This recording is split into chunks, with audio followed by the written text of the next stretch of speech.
animation. So let me I'll just delete all of this. Let me see if I can see if I can delete them all. Delete the frames. And Myra, we know we're cognizant of everyone's time. So Yeah. if you want to just keep it to like the first 3 or something. Okay. Okay. Yeah. Cool, And I cool, can go through fast on this because I think since everybody kind of knew a little bit about what's more Photoshop stuff. So I'm going to create, what I did was I went to window timeline to open up this panel, and you have an option where you can select video timeline or frame animation. I'm going to click on frame animation, and it's going to work like layer comps. So if you're familiar with layer comps, what layer comps do is you can save kind of a state of like what's visible. So right now, everything here, and let me make this a little larger for you. You can go to panel options, and I'm going to change it so you can see the thumbnail a little bit larger. It's showing everything right now. I don't want everything to show. I really just want to show up. That's the first thing. And then I'm going to create another frame. And then I'm going to turn something else on. So I'm going to have GIF show up, and I'm going to kind of do this fast since, let me do and then I'm going to just keep clicking to kind of keep adding these. And here, I'll do the next one, and I'll do the next one here. And then we'll do one more. So we'll make this a shorter one. So now if I play this, it's playing really fast. And what I want to do is make it longer. So if you notice down here, it's because there's no delay. I can set the time on it, but this is only setting it for the first frame. So what I want to do is shift select all of them.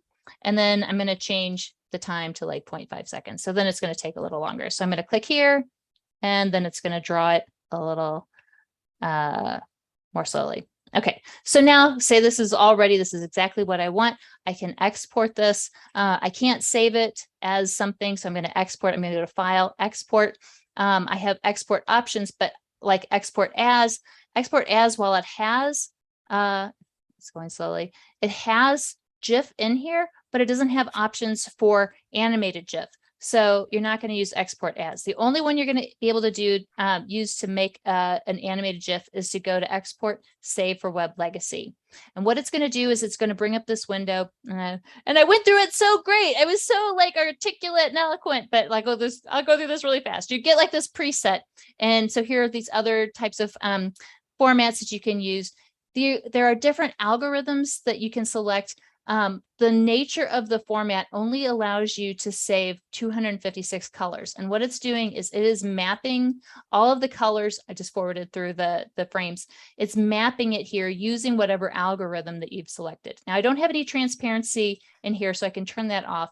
But I can select different algorithms to choose the colors, and you can see how it's building that color table. And I can change it to like adaptive. You can see it's changing the colors. Now, if I zoom in, so Control Plus, you can kind of see a little bit more closely how it's mapping the colors to this. If I were to change this down to like 64 colors, you can really start to see how it's applying the color here. Diffusion is really the nicest way to kind of spread the color out, especially if you have if you need to make fewer colors. Ways to make an animated GIF smaller are to use smaller colors, to adjust the image size, and you can see what the file size is going to be over here. So if you don't have to worry too much about file size, you can bump it up. But let me show you the different diffusions. If there's no dither, you can kind of see how you get banding here. Pattern, it kind of looks like the late 90s. Noise does an okay job. I really prefer diffusion and one of these top 3. Restrictive will really be restrictive. You can see how few colors it is. So what it's doing is it's indexing these colors, and then it's trying to figure out how it's going to display it so that it looks decent. So we could do perceptual, and that looks pretty good. I can set it to loop once or forever, either way. I can play it to preview it. Let me just make it smaller so I can see. And then if I like it, I can stop this, and then I can save it. Okay, and I'm not going to save it because you already saw it. All right, so I'm going to cancel it. So that's the first project. Let's jump over into the next one. And Myra, real quick, Yeah. right before you Yeah. jump in, Yeah. Richard asked the question, what's the recommended frames per second, which is more the video side. So is there a frames Right. per second So if you correlation? are, you could do it somewhere around, like if you were making something that, like, say you were converting video, I'll show you that later. Actually, you could do somewhere around 12 frames per second. You could drop it down just a little bit, but in here, when you are in the frame animation, if you come over to the options, to the panel menu, you don't have an option in here to change frames per second. You do in video, but you don't here. So what you do here is you change how long you want the duration for each of the frames. Good question though. Okay, so let's go over into the next project. This one, so I got started on this already while you guys weren't watching. I brought in the image and I'm starting to create from, like, say you just got this one image and it's already flattened. And the other one, that what we were doing is we made our own text. It's on a separate layer. We could have, like, it's pretty easy to separate something that's on a white background. But here we've got this kind of, we've got this lightning, we've got the smoke. And actually, let me open up what the, that final version, what I want to show you what it's going to look like. Here, I want the lightning to flash. And so to get that, like, effect with the lightning, we're going to have to change the lightning, but we're going to have to do it all with one image. So here's what I'm starting to do is I am selecting it. And let me start over with the selection. So I duplicated the layer and I used the quick selection tool to just select the battery. So when I select the battery, let me close this tab group. You can kind of see here too that it is selecting all this other stuff that I don't want it to be selected, but I'm going to show you a different way to kind of get rid of it. So I'm going to go to select, edit, and quick mask mode, which is going to change it to this, what's called Ruby Lith Red. And it's basically like a mask, so I can paint on it. So if I have a brush and I want to make it black, so let's go to the default color, I can click here and I can use, this is a handy trick that if I have like a lot of, straight like lines I want to make, if I hold shift and then click again, it made that line from here to here for me with my brush stroke. Let me do it over here too. So I'm going to click where I'm kind of tangent to the battery, and then I'm going to come down here and I'm going to make it. So it made that straight line for me, which was great. I'm going to hit X so that I can paint with my brush with white, and because it selected that Y here. And that looks pretty good. If you want to take a look at what this is like, here's my quick mask. You can see it looks like a channel. You know how it's just like that layer mask, but it's just showing it with the Ruby Lith Red if you want to work with it that way. So I'm hitting Q to go back to it. But what I have selected is the battery. What I really want to affect to get rid of the lightning bolts is, around it. So what I'm going to do is I'm going to go to select and inverse, and now you can see the marching ants are all around it. Now I don't need to affect all of this. What I really want to do is just have it so that it's kind of, around the battery and affect that. And let me, whoops, actually, I need to remove this part. Let me do that. There. Okay. And I'm going to remove this part. So I'm holding down Alt. You can hold down Option on Mac OS. And I might also might change this to the polygonal lasso tool, which will let me make a straight line. So I can fix some of this with a healing brush. So I'm going to do that later. I'm going to subtract these from here. So I'm going to select that part, and I'm going to deselect this part also. Okay, so now what I'm going to do is I'm going to get rid of this, but I'm going to do it in a kind of tricky way. So this is all destructive stuff that I'm doing right here, but I've duplicated the layer. So it's kind of like can you hear me? Yep, you're still good. I heard it like a beep and a beep. Now I'm like freaked out. Paranoid. It's like it crashed. Yeah. Okay, so I could, like, if I were to go to, you might think, oh, if I blurred this a lot, it's going to make it go away. So, but look what happens. It's blurring some of the pixels that are around it, and it is way noticeable. So the trick to kind of make this go away is I'm going to go to filter, and I'm going to go to noise, which you might not think of, and I'm going to go to dust and scratches. And look at that. So it's much more blended into it. This is something that you would do if you were going to, you know, fix images or whatever, but like this makes it a little bit easier. It's kind of leaving some artifacts here, but that's all right. So I could adjust the radius if I wanted to. So this is not too bad. Probably had too tight a selection, but I'll leave it like this. Oops, did I cancel it? Let me add. So let's go. Okay. So now I've got this on here. So this is kind of getting rid of that background for me. What I can do now is I'm going to deselect this. I'm going to kind of use my spot healing brush here. I'm going to zoom in. In the spot healing brush, there's two brushes here that can help you kind of clean things up. You can use the spot healing brush tool, which is going to look at the pixels around where you're selecting or where you're painting. So I could just kind of click and like fix things. Let me make the brush smaller. I'm going to make the brush smaller by using the bracket keys. You could go up here and change the size of here by making it smaller, but I'm just going to make it smaller with my keys, my keyboard. So I could just kind of click and fix some of these parts where the lightning was. And so I'm clicking some of these here, click some of this, maybe kind of fix this too, because it was, oops, caught in the selection. I might just leave that for now.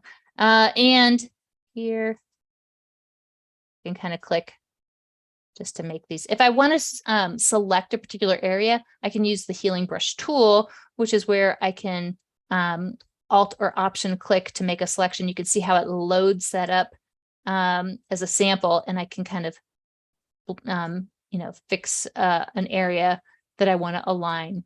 So let's just say, oh, I need to fix here too. So let me fix this side, and probably shouldn't have had that selected.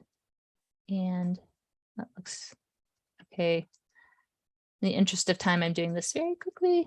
All right, so it'll be smaller. I can make it even smaller if I want. Let me make this a tiny one. So I gotta fix these. This white's for the, that's killing me. Right. Oh, it got rid of some of the shine on top, but you can kind of see what it's going for here is that I've got now no lightning, no lightning. Okay, so what I'm going to do is I'm going to jump the lightning layer, and this time I'm going to just change the lightning. So what I'm going to do for this is I'm going to use the liquefy filter. So I'm going to go to filter, liquefy. And let me show you what happens if I try to use some of the tools here. So this top tool is the forward warp tool. So if I increase the size of the brush, I can, you know, move the lightning and kind of change it, bend it to my will. Except right now, if I were to like fix, you know, some of this, look what it's doing. I'm warping the battery, and I don't want the battery to look warped. So what I'm going to do is I'm going to freeze it. So there's this freeze mask tool, which is a lot like a mask. And I'm going to do this same kind of trick that I did earlier. I can adjust the size, and I can adjust the density and pressure here. I'm going to select it. I'm going to shift select it so it makes that line. And this is just to freeze it so that it doesn't get warped as I'm warping it in liquefy. So I might kind of add, maybe I'll make it a little softer, like here. I want to keep that kind of shine. I don't want to distort that. And here, so I can make this larger. So I can maybe kind of go, oops, here. I'll make a couple of lines here and here and go back up. And so now I'm going to use the warping tools. I can use this, and I can kind of push it. And I'm really just kind of pushing the pixels, and I can make it so it looks like different lightning. That's just really what I'm going for. It's just, it needs to look different than what it did in the original one. So it looks like I have a different lightning bolt that's happening. Got to be careful of my line. Yeah. Mm-hmm. And maybe scoot that up. Okay. And so here, Yeah, here is what it looks like. If I need to unfreeze anything, if I'm working on something, I'm like, oh, maybe I need to unfreeze it. I can just use the unfreeze mask here. And that's how I could like draw it to unfreeze it. So I don't really need to do that, but I just wanted to show you that part. So now I'm going to, here's my preview. If I want to take a look, here's my before and after. So decent enough, click OK. You can spend more time on it if you want. So basically what I needed to do is just have, a couple of different types of lightning and a regular background. So now let's go ahead and turn on this timeline panel. We're going to create the frame animation, same sort of idea, which like maybe we start off where it just has the plain background. And then we'll do like this lightning, and then we'll go back to the plain background, and then we'll do this other lightning. So now when I do, and maybe I'll go back to the beginning. So if I play this, and let's make it a little bit longer. Let's make it like 2 seconds. And let's play it. So it's not too bad. I mean, it flickers, but if you want it to have a little bit more character, you might duplicate, like add 3 lightning frames. And I would do that so that when I come up to like on this one, I'm going to unlock the layer so I can access the opacity. I'm going to set that, maybe put this down here at the bottom. So it's on 2. So when the lightning shows up, it's at 35%. I'll do the same thing here on this one. So before and after are both 35%. So here's lightning. Oh wait, we need it to be like nothing, 35%. This should be 35%. And then we'll have 100%. Let's go back to 35%, nothing. And let's do the same thing here, where this one is 35% opacity, 100% opacity, and then we'll do 35% opacity. Okay, so now when I play it, it kind of flickers a little bit more. All right, and then we can export that same idea, file, export, save for web legacy, and you can preview it. You can test which diffusion or which algorithm you want, maybe perceptual, and you can, check it out and export it. And I'm going to cancel that also in the interest of time. All right, so let's go on to the next one. So this one, the next one I have is like if you wanted to do a slideshow. So now I've got 4 images in here. So say you were doing like a slideshow for like maybe somebody's graduating from high school and you want to put some images together. So I've got these 4 images, and what I want to do is I want to put these into, make it like a slideshow. I want to load them all up into one image. Now I could open all of these up and, I could drag it up to the tab and hold shift so that it can, drag it back down and put them all into one layer. What I want to do is automate opening all of these at once. So what I'm going to do is go up to, I don't have the image open. I'm going to go back to Photoshop, click on File, and I'm going to go to Scripts, and I'm going to go Load Files into Stack. Okay, so now even though I'm going through the scripts section, you don't need to know anything about scripting. I've explained this to some people and they're like, I don't know how to script. You don't have to. These are scripts that come with Photoshop. If you wanted to download other scripts and access them, you could go to Browse, and then you would navigate to wherever they are in your computer, and then you could run those scripts. But these are just like, think of them just like other commands that you can do in Photoshop. So this is load files into stack. So I'm going to click it. And when I do, it's going to open up this dialog that lets me use files. Now I could use like a folder if I wanted to, but I'm going to browse to where I have these files. And let's go into the before images, and I'm going to select the 4 images that I want to open. And I'm going to click OK. And now I could have them align them. Now, these are not similar images, so they don't need to be aligned. I could create a smart object after loading the layers, but it's going to create one smart object that contains the layers. So I don't want those either. So I'm just going to leave those alone and click OK. All right, and so what Photoshop is doing now is it's going through and it's creating this new untitled image, and it's loaded all these layers for me. All right, so what I want to do is I want to scale these a little bit because they're all different size images, and I'm going to convert each of the layers to a smart object. So I'm going in the layers panel and I'm right clicking and selecting convert to smart objects. Now I'm clicking over here on the edge. So if you're not that familiar with Photoshop, you make sure that you're clicking different parts of the layer panel will do different things. If you click on the object of the thumbnail, the title, the layer name, or off to the side. So that's where I was clicking off to the side to make the smart object. And I'm actually going to close this layer group so you can see what I'm doing here. I'm going to turn on rulers. So I'm going to bring some guides into this, and I'm going to drag a guide out to the side. So I want them all to be about the same size as this image. And if I use snap to guides, it'll snap when I scale these other ones. So I'm going to select this layer. If I go to edit and free transform, which is Control T, which is what I'll use now, I can scale it, and it's scaling it proportionally for me because I have it selected here. I can deselect that if I want, and then hold Shift to constrain it. If I want, hit Enter to accept that. I'm going to do free transform on this next one. Hit Enter, select the next layer. Oops. Oh, I don't want to rasterize it. I want to, whoops, Command T, and I'm going to scale it also. And now I'm going to crop it so that it's close. They're all the same size. And now it's cropping it for me. I'm also going to check the size because these were also all images from Adobe stock. It's huge. I don't need it that big. And maybe let's make it even a little smaller.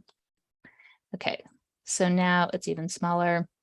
And let's use the selection tool, fit to the screen. And now I'm going to make it 100%. All right, now, and I'm going to hide the guides. Let's open up the timeline. So what I can do, if I want to make this like a slideshow, I can actually, I'll put these in the order that I want. I want the first one to be this bottom image, the second one to be this, like toddler image, and then like the middle school, and then the graduate. If I click on create frame animation, it's got all of the visible images stacked here.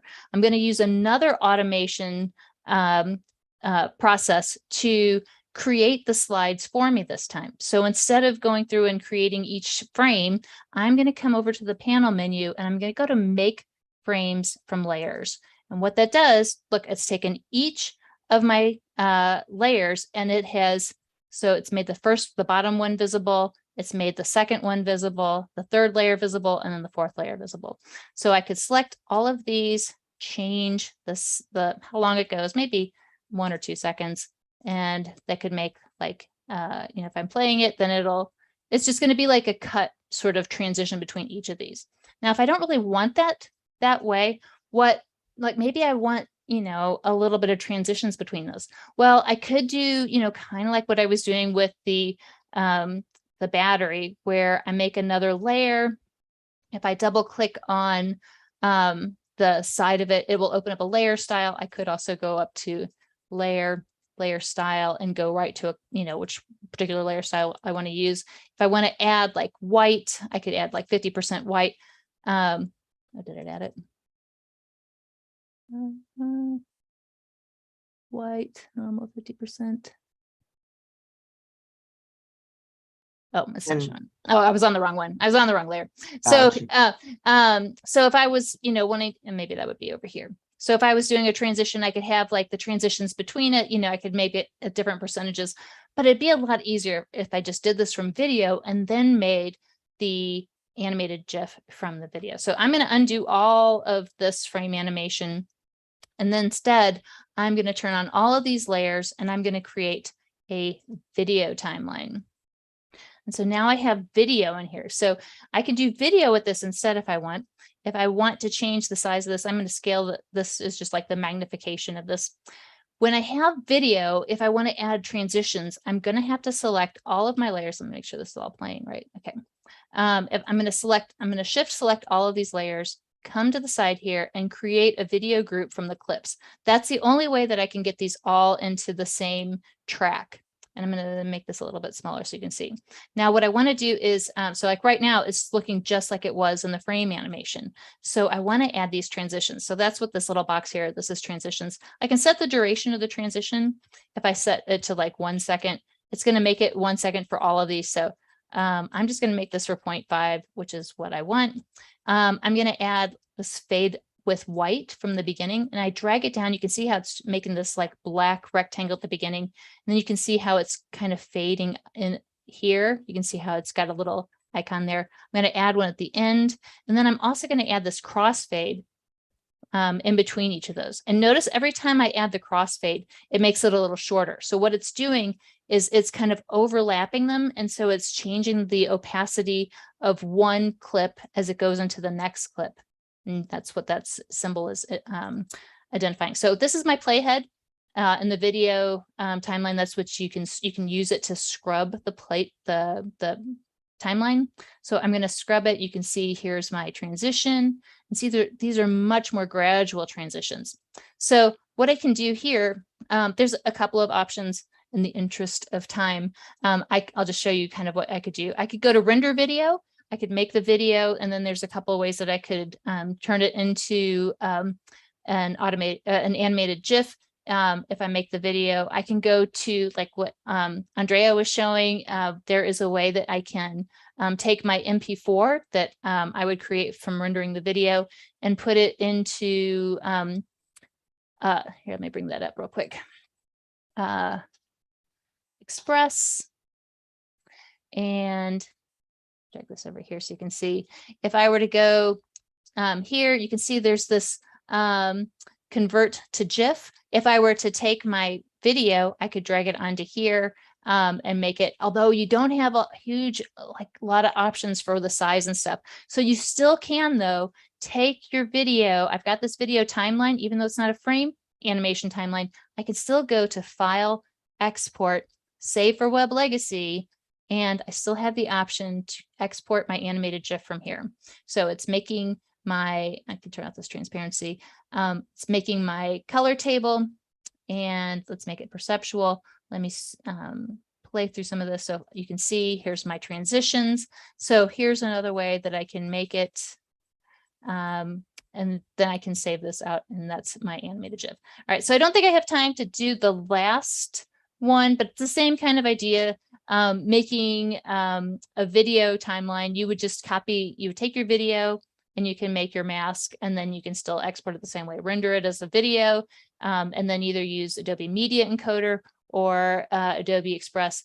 What you can do with Adobe Media Encoder, I'll show you real quick, let me bring that up, is that you still do have time, so you can keep going. Oh, okay. All right. Okay. How much time do I have? We're at 7:31 now. We usually try to wrap up by 7:45 so that we have time for the raffle. So maybe I have, okay, maybe I do have a little time for this. All right, so let me, I'm going to open up the last one real quick. And so maybe we can do this. Demo, let's do from video. So I'm going to go into the video. I'm going to right click on it. So this is this is a .mov. So I can select it. I got this from Adobe stock. Also, I'm going to open it with Photoshop. And so you can see it's bringing it in as a video. You can see the icon here, and it's bringing it down here into my timeline. I'm going to change the size of it, first of all, because it's going to be big. And maybe let's make it. So maybe that's a little bit better. Okay, so it's a little smaller, sure. Okay, and I'm going to copy this. I'm going to Command A, Command C. I'm going to paste it. And so what's happened here, let me hide this layer. So this layer is that what I just copied and pasted, and I've hidden it. So you can see here's the video. As I scrub the timeline, you can see the video, and the video has the butterfly kind of scooting off. If I were to make this like a cinemagraph, what I would want to do is pick where I want the butterfly to, kind of repeat it. So I could turn on let me do the guides or the ruler so I can pull out a guide.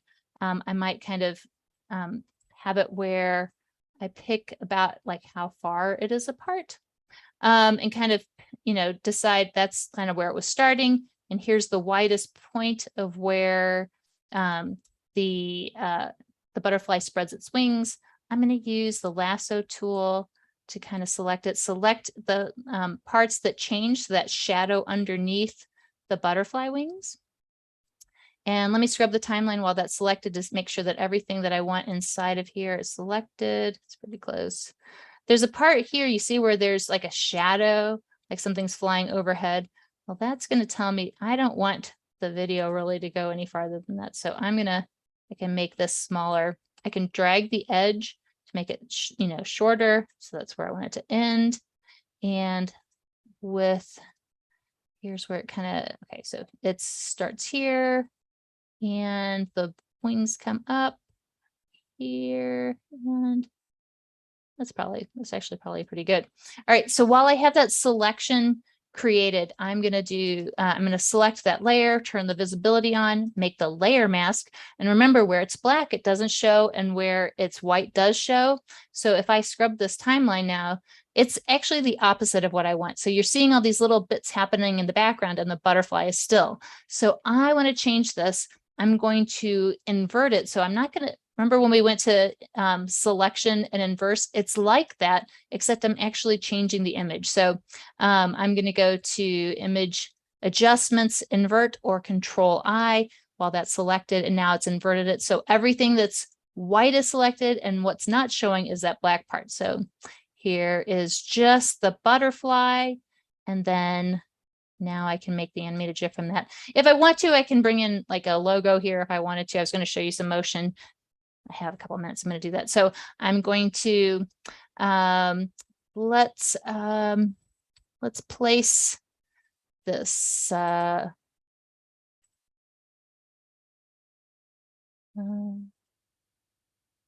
do I have it in here?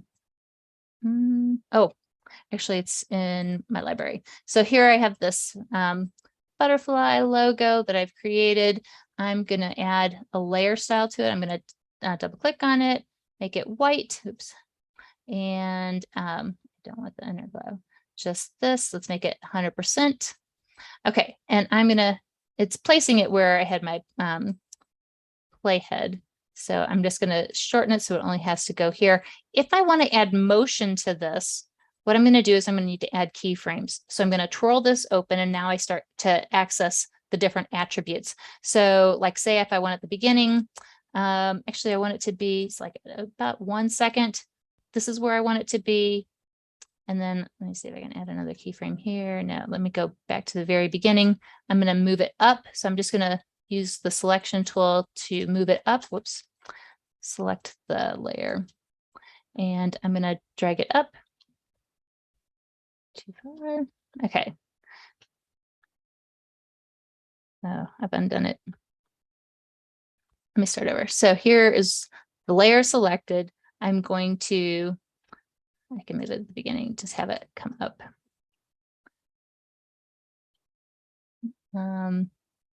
This layer.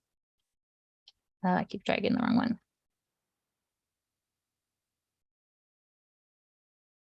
Okay. Let me lock these. And while you're locking those, James had asked earlier, what did convert to smart object do?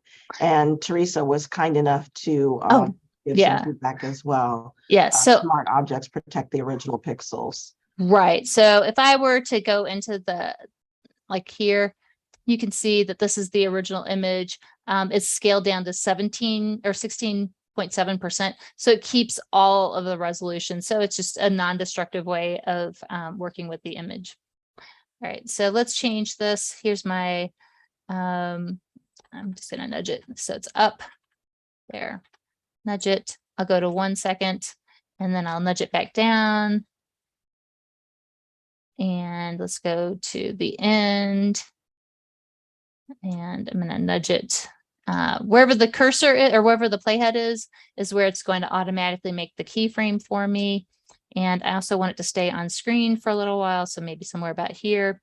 I'm going to have it come back down. So actually what I can do is I can come to this keyframe. I can see where it is. Its position is at 40. If I come over like about here, and I can change the position here, I'm going to paste it. And so now it's going to go from off the screen to on the screen. It stays on the screen and goes back up. So that's how you can get some motion in here. And I can do the same thing. I can go back out to export, save for web legacy. And I don't need transparency. I turn that off. and then I can preview it. And then it goes back up. So then I can just export that. So I can save it. And that would be creating the last one. All right, I'm done. Yay! That's awesome. Oh my gosh. Okay. Thank you. Woo! All Okay. right. Does anybody have any additional questions for Myra in her process, or have some things that you want to experiment with in terms of, sorry, bring that back up, in terms of creating GIFs, whichever you prefer. Yes. Because I know that we've seen different uses for them. We see them in ads all the time. We see them in emails. We're starting to see them as replacements for some video production, where it's appropriate to have just a short couple of seconds or a low number of colors in a palette and things like that. So we'd love to see your examples. If anybody is creating those and you want to drop them in our Facebook page, or tag us when you put them on your Instagram or any of your social media. We'd love to see how you're using Photoshop in order to be able to do that. So I'm seeing some comments. And I dropped the links in for the, thank you. for the, those were the Adobe stock images that I used. They're all from the free collection. So feel free to grab those and try it out if you want to. And then I'm also going to paste in my contact info. So if you want to, find me on the socials, that's where you can find me. Okay. Oh, she dropped all the stock in there. That's Yes. awesome. Yeah. And Lauren asks, was that butterfly one exported as a .gif or as a .mov file when finished? So I can do it however I want. So I can render it as a movie. If I were to go to, I can come over here to render video. I can also come up to, oh, I don't have it shared. Let me share my screen. Yeah. Share. Bradley says he's using After Effects to create GIFs with JavaScript. Yeah. I still from time to time will use Fireworks from time to time for some old components that I have that it's just quick and easy, but Express does a great job of creating them as well. Yeah, Express makes them small though. So even on the largest one, they're really tiny. So you have more control with Photoshop. Another thing you can do is if you're an InDesign user and you prefer to use the InDesign animation presets, say you're not really familiar with animating, you can use those. If you use the N5 plugin for InDesign, you can export your content as HTML5, and then you can use the free N5 animated GIF maker to export your animations. You have different, you have more control than some other tools. But if you have a lot of, change in pixels, so if you have like opacity changes, things like that, cross fade, and the fade up from white, something like that, I really wouldn't use it for, but Photoshop will do a much better job. All right. So if you're going to render video, you can come over to the panel menu and render the video. Here's what the render video menu looks like. You could set your frames per second smaller. You can set your, if you set it to H.264, you can export MP4. Then you can come into, let's see, Adobe Media Encoder, and you can add your video. So like here, I created one as a video, and I could bring it over in here, and I can select, it keeps coming up with the transparency. I don't need transparency for this, but then I could export it as an animated GIF from my MP4. So if you have, like say you didn't create it in Photoshop, you could just have the video. You could set this through here through Adobe Media Encoder. You might try rendering it at maximum depth and use the maximum render quality and click OK. And then that's if you let's see, those are the settings. Once you want to actually render that, you would select it and you would click the green button to make it render your animated GIF. Awesome. And then the cool part is then you can take if you need to do more video, you could take it and bring it into Premiere Pro, After Effects, Rush, and so on, and keep going from there. That's pretty Lots cool. of options. Yep. Yeah. Okay. Myra, we appreciate this so much. And thank you for hanging in there. She was Straight Man, going on. so fast through those, like trying to make up time. We appreciate it. Yeah. Thank you. Thank you. Cool. And I'm going to go ahead and have Daniel go ahead and start the raffle. Daniel, when you're ready. Okay. And you should be able to share screen. And thank you, everybody that joined us tonight for hanging in there, coming back. And I hope that you enjoyed Myra's presentation and Andrea's as well. And we're in the process of getting our next 2 presenters up. So those will be posted pretty soon. Okay. Daniel, you should be able to share when you're ready. 1 second. Okay.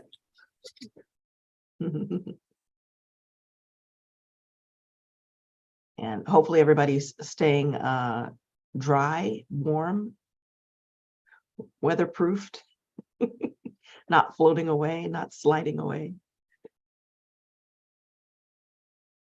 Okay. Or if you need to, Daniel, you can drop a link in the chat. I can pull it up and share.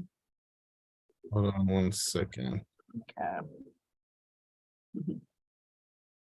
I'm going to go ahead and stop our live stream. Thank you, everybody that